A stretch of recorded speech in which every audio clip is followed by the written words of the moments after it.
Hello fellow Excelites, welcome to Excel Analytics and this special video which is created just for you.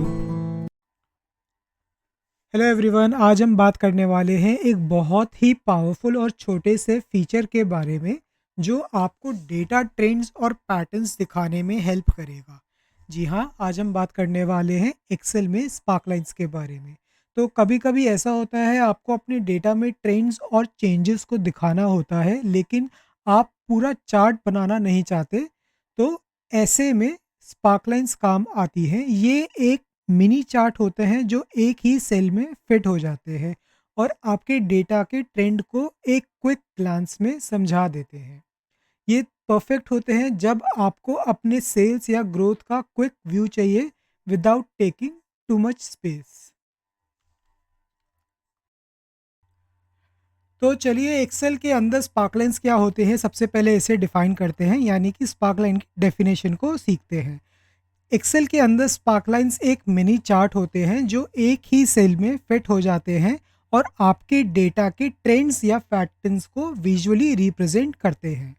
Standard charts की comparison में अगर हम बात करें तो स्पार्कलाइंस छोटे होते हैं, जिससे आप डेटा के ट्रेंड्स या फ्लक्चुएशन एक क्विक ग्लांस में देख सकते हैं बिना ज़्यादा स्पेस को यूज़ किए। ये सेल्स एक्सपेंस या किसी भी डेटा सीरीज में चेंजेस को डायरेक्टली टेबल या डेटा सेट में दिखाने के लिए परफेक्ट होते हैं। चलिए अब बात करते हैं स्पार्कलाइंस की कैरेक्टरिस्टिक्स के बारे में। तो सबसे पहली कैरेक्टरिस्टिक्स जो हम डिस्कस करने वाले हैं वो है टाइप। तो स्पार्कलाइंस में 3 बेसिक टाइप्स होती हैं जो कि है लाइन, कॉलम और विन एंड लॉस। हर एक अपने तरीके से डेटा को दिखाती है। अब बढ़ते हैं दूसरी कैरेक्टरिस्टिक की तरफ, वो है सिंगल सेल डिस्प्ले।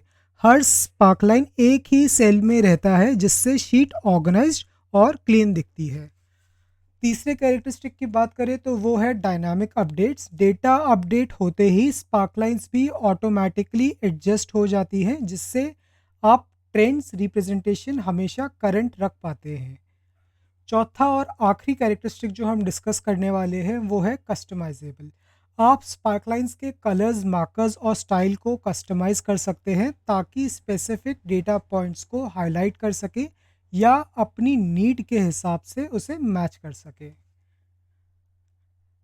तो ये कहना सही होगा इन सारे कैरेक्टरिस्टिक्स को देखने के बाद कि स्पार्कलाइंस रिपोर्ट्स या डैशबोर्ड में इंफॉर्मेशन को समराइज करने के लिए आइडियल है, बिना क्लटर क्रिएट किए शीट को क्लीन और प्रोफेशनल लुक देते हैं। तो चलिए अब बात करते हैं एक्सेल के अंदर स्पार्कलाइंस को कैसे इंसर्ट किया जाता है। ये बहुत ही सिंपल प्रोसेस है। सबसे पहले आप अपने डेटा की रेंज को सिलेक्ट करें जो आपको विजुलाइज करनी है। इसके बाद आप रिबन बार में इंसर्ट टैब में जाइए और स्पार्कलाइन ग्रुप को ढूंढिए। स्पार्कलाइन ग्रुप को ढूंढने के बाद आप स्पार्कलाइन का टाइप चूज़ कीजिए। बेसिकली इसमें 3 टाइप अवेलेबल होते हैं। पहला होता है लाइन, दूसरा होता है कॉलम और तीसरा होता है विन या फिर लॉस। टाइप सिलेक्ट करने के बाद सेल रेंज स्पेसिफाई करें जहां आपको स्पार्कलाइन दिखानी है और ओके पे क्लिक करें और बस आपके सेल में स्पार्कलाइंस ऐड हो जाएंगी। आप स्पार्कलाइंस को ऐड करने के बाद स्पार्कलाइन के डिज़ाइन टैब पे जाके अपनी स्पार्कलाइन को कस्टमाइज भी कर सकते हैं। जैसे कि कलर चेंज करना हो तो आप कलर चेंज कर सकते हैं, मार्कर्स ऐड कर सकते हैं। इसी के साथ डिज़ाइन टैब में आपको और भी सेटिंग्स मिलेंगी जिसकी मदद से आप अपनी स्पार्कलाइन को एडजस्ट कर सकते हैं। तो चलिए जिन स्टेप्स को हमने थ्योरी में डिस्कस किया है अब उन्हें प्रैक्टिकली अप्लाई करते हैं। यहाँ पे इस शीट में जिसका नाम है स्पार्कलाइंस, मेरे पास एक सेल्स का डेटा है जिसमें कई सारे प्रोडक्ट्स हैं और उन प्रोडक्ट्स की क्वार्टरली सेल्स को यहाँ पे दिखाया गया है। ये जो सेल्स अमाउंट है ये थाउजेंड्स में है, यानी कि जैसे कि जहाँ पे हमारी लैपटॉप में Q1 की सेल्स है $52.11, इसका मतलब है ये है $52,110। तो चलिए इसके लिए स्पार्कलाइन क्रिएट करते हैं और देखते हैं कि स्पार्कलाइन की मदद से हम कैसे ट्रेंड्स को देख सकते हैं। तो सबसे पहले तो मैं इस डेटा को सिलेक्ट करूंगा फ्रॉम Q1 टू Q4 कुछ इस तरीके से, और इसके बाद इंसर्ट टैब पे जाऊंगा और स्पार्कलाइन के ग्रुप को ढूंढूंगा। स्पार्कलाइन के ग्रुप के मिलने के बाद मैं डिसाइड करूंगा मुझे किस टाइप के स्पार्कलाइन को क्रिएट करना है। जैसे मैंने आपको बताया हमारे पास 3 टाइप होते हैं, पहला है लाइन, दूसरा है कॉलम और चौथा है विन एंड लॉस।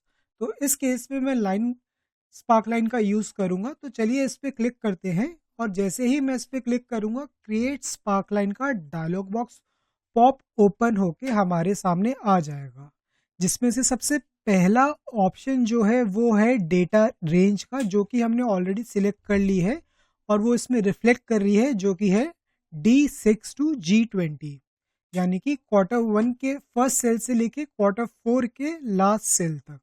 इसके बाद जो दूसरा ऑप्शन है, हमें लोकेशन की रेंज को सिलेक्ट करके स्पेसिफाई करना है जहां पे हम स्पार्कलाइंस को क्रिएट करना चाहते हैं। तो इसके लिए सबसे पहले तो मैं इस टेक्स्ट बॉक्स के अंदर सिंगल क्लिक करके एंटर करूंगा और उसके बाद अपनी रेंज को सिलेक्ट करूंगा, जो कि है H6 to H20, क्योंकि जो मेरा स्पार्कलाइन का डेटा है वो स्टार्ट होता है रो नंबर 6 से और ख़त्म होता है रो नंबर 20 से। इसलिए मैंने रो नंबर 6 और रो नंबर 20 को सिलेक्ट किया है कॉलम H के अंदर। तो जैसे ही मैं ओके पे क्लिक करूंगा कॉलम H के अंदर स्पार्कलाइंस क्रिएट हो जाएंगी। तो चलिए आगे बढ़ते हैं और ओके पे क्लिक करके स्पार्कलाइंस को क्रिएट करते हैं। तो लीजिए हमारी स्पार्कलाइंस क्रिएट हो चुकी हैं। अब हम चाहें तो इस स्पार्कलाइन को अपने अकॉर्डिंग फॉर्मेट भी कर सकते हैं। तो चलिए स्पार्कलाइन को अब आगे बढ़ के थोड़ा मॉडिफाई करते हैं और अपने अकॉर्डिंग इसकी जो विजुअल अपीयरेंस है उसको एडजस्ट करते हैं। तो इसके लिए सबसे पहले तो मैं स्पार्कलाइन की रेंज को सिलेक्ट करूंगा, जिसके बाद स्पार्कलाइन का जो कॉन्टेक्चुअल टैब है वो रिबन बार में अपीयर होगा। उसके बाद मैं इस टैब पे क्लिक करके सबसे पहले तो हाई और लो पॉइंट को मार्क करूंगा अपनी स्पार्कलाइंस के अंदर और इसके बाद स्पार्कलाइन की विड्थ को एडजस्ट करूंगा, जो कि हम करेंगे स्पार्कलाइन कलर में जाके। नीचे आपको एक ऑप्शन मिलेगा वेट के नाम से और यहाँ से आप वेट बढ़ा के अपनी स्पार्कलाइन की मोटाई को कंट्रोल कर सकते हैं।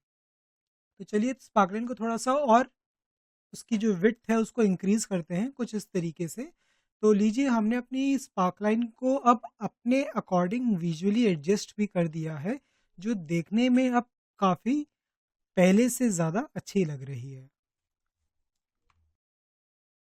तो चलिए अब बढ़ते हैं अपनी सबसे पहले स्पार्कलाइन को और उसको एनालाइज करते हैं और देखते हैं हम उससे क्या इन्फॉर्मेशन निकाल पाते हैं। तो जैसे कि आप देख पा रहे हैं स्पार्कलाइन 1 में, यानी कि जो स्पार्कलाइन लैपटॉप के प्रोडक्ट को रिप्रेजेंट कर रही है, उसका जो लोएस्ट पॉइंट है वो है Q2 और जो उसका हाईएस्ट पॉइंट है वो है Q3, यानी कि Q2 में लैपटॉप की सबसे कम सेल्स हुई है आउट ऑफ दी 4 क्वार्टर और सबसे हाईएस्ट सेल जो हुई है लैपटॉप की प्रोडक्ट में वो हुई है Q3 में। चलिए अब डेटा के अंदर चलते हैं और देखते हैं कि क्या ये सच है कि नहीं। तो जैसे कि आप देख पा रहे हैं Q2 में $28,36,000 की सेल हुई है और इसी तरह Q3 में $88,31,000 की सेल हुई है। यानी कि जो डेटा हमने स्पार्कलाइन से, यानी कि जो एनालिसिस हमने या फिर जो इंसाइट हमने स्पार्कलाइन से गेन किया है वो बिल्कुल सही है। तो स्पार्कलाइंस की मदद से कुछ इस तरीके से आप ट्रेंड को आइडेंटिफाई कर सकते हैं।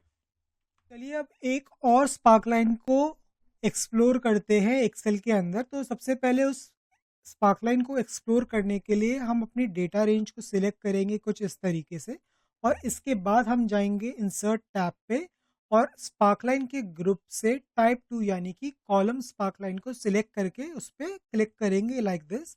जिसके बाद हमारे पास क्रिएट स्पार्कलाइन का डायलॉग बॉक्स ओपन होके आ जाएगा, जिसमें डेटा रेंज पहले से ही सिलेक्टेड है। हमको खाली उस लोकेशन को ड्रैग करके सिलेक्ट करना है जिस लोकेशन पे हम अपनी स्पार्कलाइन क्रिएट करना चाहते हैं। तो जो लोकेशन है जिस पे हमने अभी ड्रैग करके जिसे सिलेक्ट किया है वो है I6 to I20 और जैसे ही मैं इसके बाद ओके पे क्लिक करूंगा कॉलम स्पार्कलाइन मेरे लिए क्रिएट होके आ जाएगी। तो कॉलम स्पार्कलाइन कुछ इस तरीके से दिखती है और आप इस स्पार्कलाइन की मदद से भी देख सकते हैं कि आपके डेटा में क्या ट्रेंड या फिर क्या पैटर्न है।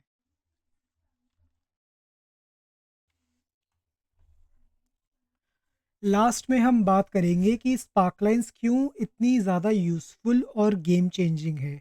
ये फीचर्स जो हम अब डिस्कस करने वाले हैं स्पार्कलाइन को और भी ज़्यादा इम्पैक्टफुल बनाते हैं, जिसमें से सबसे पहला फीचर है वो है स्पेस सेविंग। स्पार्कलाइंस ट्रेंड्स दिखाते हैं बिना ज़्यादा स्पेस को कंज्यूम किए। दूसरा जो इसका एडवांटेज है वो है क्विक इंसाइट। बस एक ग्लांस में आप अपने डेटे के ट्रेंड्स और आउटलायर्स स्पॉट कर सकते हैं स्पार्कलाइंस के अंदर। तीसरी इसकी एडवांटेज है सिंप्लीफाइड डेटा प्रेजेंटेशन। रिपोर्ट्स और डैशबोर्ड में बहुत यूज़फुल है जब आपके पास लार्ज डेटा सेट होता है। और लास्ट में हम डिस्कस करेंगे इसकी लास्ट एडवांटेज को, जो कि है डायनामिक अपडेट। ये डेटा के साथ ऑटोमेटिकली अपडेट होती है जिससे विजुअल्स एक्यूरेट रहते हैं। तो ये थी स्पार्कलाइंस की एडवांटेजेस। आई होप ये वीडियो आपको पसंद आई हो। अगर ये वीडियो आपको पसंद आई है तो प्लीज़ इस चैनल को सब्सक्राइब और वीडियो को लाइक और शेयर करना मत भूलिएगा। मैं हूं आपका होस्ट करण तलवार। मिलते हैं अगली बार, तब तक के लिए कीप एक्सेलिंग।